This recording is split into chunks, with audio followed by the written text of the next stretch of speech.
take us forward.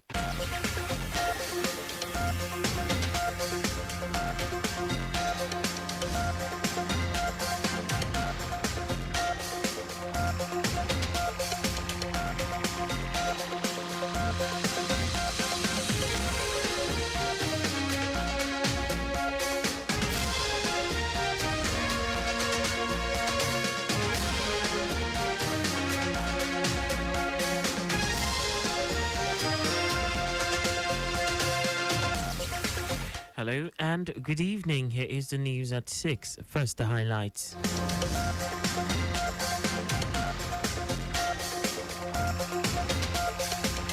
Lagos State House of Assembly passes 2023 appropriation bill into law. Federal government removes barriers on Lagos-Ibadan Expressway construction site. On the foreign team, former Guinea leader denies role in 2009 stadium massacre. And in Sports, Confederation of African Football reveals Rivers United foes in 2022-2023 Confederation Cup competition. Now the details. I am Akan Usen. The Lagos State House of Assembly has passed into law the 2023 appropriation bill of 1,768,14,155,285 naira. The budget, christened the Budget of Continuity, was passed into law at plenary today after the chairman, House Committee on Economic Planning and Budget, Balao Yishao, gave the details on the budget.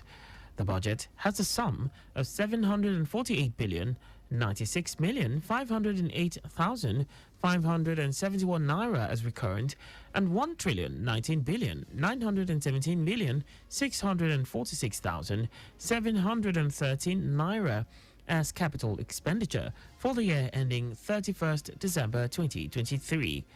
Speaker of the House, Mudashiru Obasa, appreciated the Joint Committee and members of the House for making out time to work on the budget to ensure prompt passage into law. Obasa expressed hope that Lagosians will support the All Progressives Congress in the 2023 general elections. Thank you for cutting your holiday short.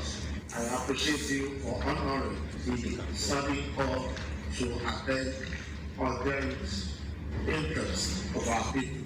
Thank you very much. And I'm sure as we prepare for the next election, that our people in Lagos will continue and will remember the good job we will be doing and will continue to support by voting for us, right from presidency to National Assembly. Recall that Governor Babajide Sanwo-Olu had on October 27, 2022, presented the 2023 appropriation bill of 1.692 trillion naira to the House. Lagos State Governor Babajide Sanwo-Olu has performed the groundbreaking ceremony for the redevelopment of the High Court Igboshere with an 18-month completion date for the Phase 1 of the project.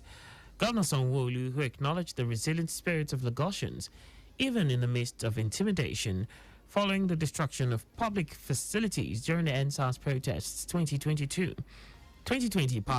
commended the judiciary for working collaboratively with the executive and for effective dispensation of justice.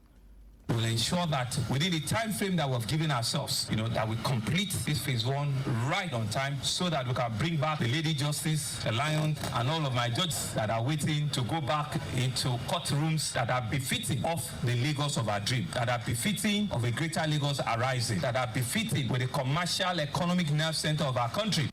In a welcome address, the chairman, Board of Directors, Rebuild Lagos Trust Fund, Olayemi Kadoso, said among the 6 pioneer projects identified by the fund, the High Court Igboshere holds historical significance to the state and Nigeria, hence the dedication to its restoration and upgrade.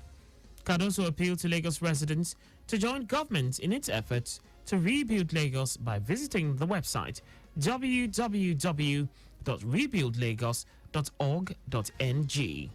In the first phase, we will rebuild the old court structure, upgrade it to a state-of-the-art facility, and restore the artifacts that are signatures of its history. The second phase of this project will be a multi-story and multi-purpose structure to resolve space constraints and will feature additional office spaces, courtrooms, parking spaces, as well as giving room to future expansion.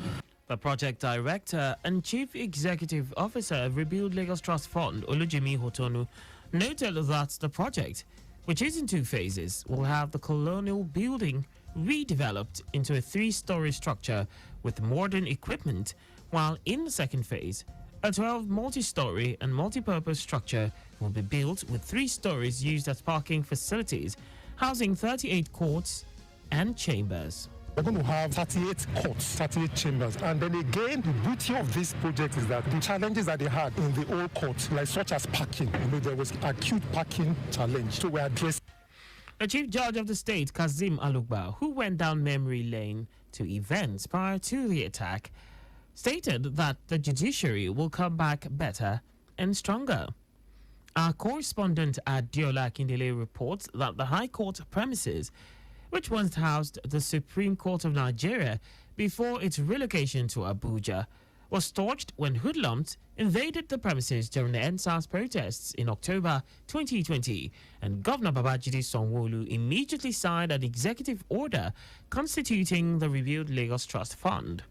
The event was attended by the Deputy Governor Obafemi Hamzat, Attorney General and Commissioner for Justice Moyosore Onigbanjo, members of the State Executive Council, Chief Judge of the State Kazim Alugba, justices from the judiciary, and other stakeholders.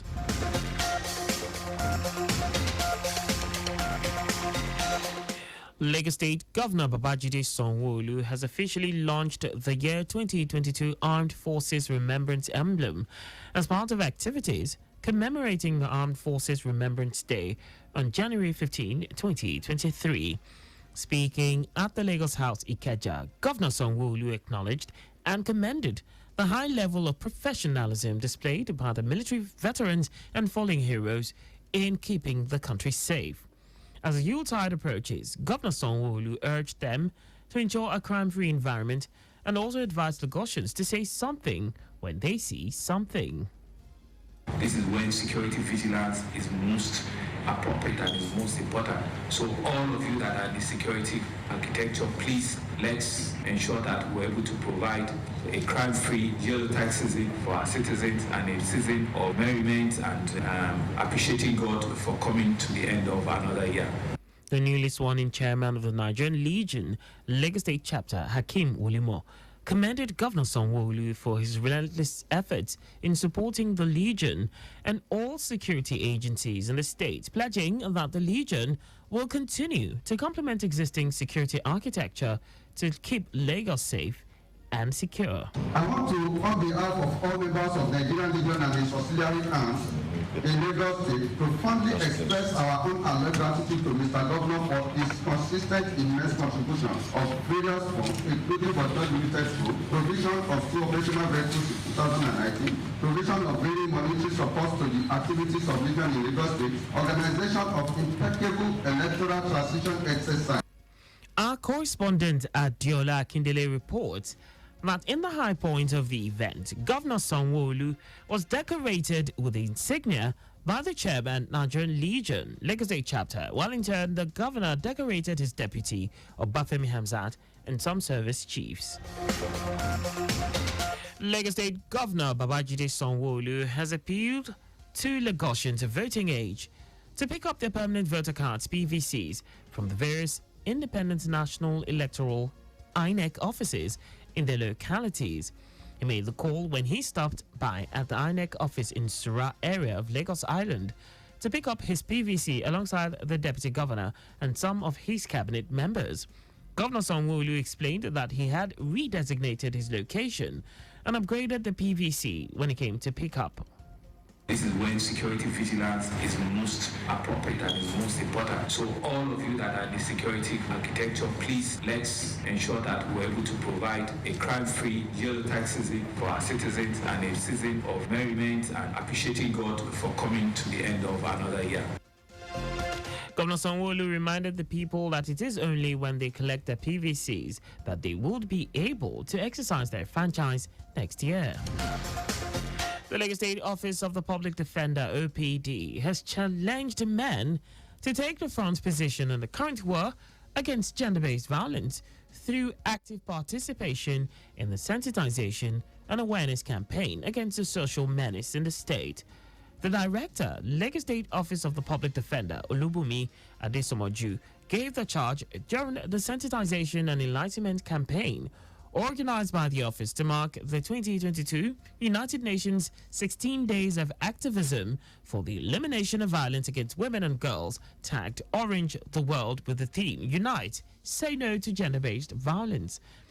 Adesomoju said many men are culpable of physical, emotional and psychological violence against women, stressing that the theme for this year is apt, as all hands must be on deck to eliminate gender-based violence in the state. And now to the rest of the stories. The Federal Ministry of Works has removed barriers on the Section 1 of the ongoing Lagos-Ibadan Expressway project to facilitate better flow of vehicular traffic. Supervising the reopening around Opik, the director, Federal Highway Southwest, Adedamola Kuti, said government earlier promised to reopen the highway to traffic on Thursday, but brought it forward to ease gridlock. Kuti said because of the festive season, all obstructions in Section 1, which spans Ojota in Lagos to Shagam interchange, were being removed. It is not as if the construction work has been completed. It's still work in progress. But because of the season where we are in, rather than us opening up new sections of the road that cannot be completed before Thursday, we will now ease up traffic on the road and allow movement so that our people can travel during this Christmas period till January after the holidays, after the New Year holidays, when we shall resume back our work. As for the completion date, yes, it has shifted a little bit due to some unforeseen circumstances which we saw in the progress of the work, but all issues have been resolved, and then we are already working towards completing this project before the end of the first quarter of next year. Kuti said all construction will also be halted on Section 2 of the project, which spans Shagam interchange to Ojo in Ibadan on Thursday to further boost movement ahead of the Yuletide. He said the contractors will return to site in January to complete the project, adding that the Federal Ministry of Works was targeting delivery by first quarter of 2023. The Independent National Electoral Commission, INEC, has lamented the attack on its state headquarters office in Owerri, Imo State, by unknown gunmen. INEC National Commissioner and Chairman, Information and Voter Education Committee, Festus Okoye, in a statement, described the attack as yet another systematic attack targeted at the Commission's assets. Okoye also noted that the incident happened on the day of the permanent voter cards collection by registered voters ahead of the 2023 general elections. Today's attack is the third on the Commission's facilities in Imo State in less than 2 weeks following the earlier attacks on its facilities in Olu local government area on Thursday, December 1, 2022, and Oru West LGA office on Sunday, December 4, 2022. And now to foreign news. A former military leader of Guinea, Musa Dadis Camara, has denied being behind the 2009 stadium massacre at a trial in the capital, Conakry.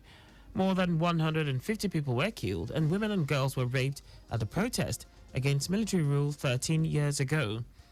This is the first time Camara gave evidence at a trial, which began in September. 10 other former officials are on trial alongside Camara, who is charged with having command responsibility over the soldiers who carried out the alleged crimes. On the day of the killings, 28 September 2009, security forces tried to stop the rally going ahead and allegedly blocked off the exits to a stadium in Conakry before opening fire. Some protesters were shot dead or attacked with knives, while others were trampled on. In our sports, Nigeria's Rivers United have been drawn in Group B with Cote d'Ivoire's ASEC Mimosa, Mutemba Pembe of DR Congo, and Congo-Brazzaville-based Diables Noir in the 2022-2023 CAF Confederations Cup. The draw for the Confederation Cup group stage was held earlier today at the CAF headquarters in Cairo, Egypt. Rivers United are the only surviving team representing Nigeria in CAF club competitions. The Port Harcourt Club and the other 15 winners of the playoff round of qualifying were drawn into 4 groups of 4. Each group will be played on a home and away round-robin basis, with the winners and runners-up of each group advancing to the quarterfinals of the knockout stage. Match day 1 of the CAF Confederation Cup group stage will kick off on February 12, 2023. And that's all for the news at 6. Remember, your vehicle is not a strong room. Keep your valuables out of view of miscreants. You can listen to Lagos Traffic Radio on our website, www.trafficradio961.ng, and follow us on our various social media platforms. On Twitter, Lagos Traffic 961, Instagram, Lagos Traffic Radio 961, Facebook, Lagos Traffic Radio 96.1 FM. On YouTube, subscribe to our channel, Traffic Radio 961. Also, you can now download our app, Lagos Traffic Radio 96.1 FM, from Google Play Store and Apple App Store for more traffic updates. Did you know that the Sanwo-Olu administration inaugurated 192 secondary collectors spread across the 20 local government councils and 37 local council development areas? You can get more details on the Lagos State government website. To end the news, here are the highlights of the major stories. The Lagos State House of Assembly has passed into law the 2023 appropriation bill of 1,768,14,155,285 naira. The Federal Minister of Works has removed barriers on the Section 1 of the ongoing Lagos-Ibadan Expressway project to facilitate better flow of vehicular traffic.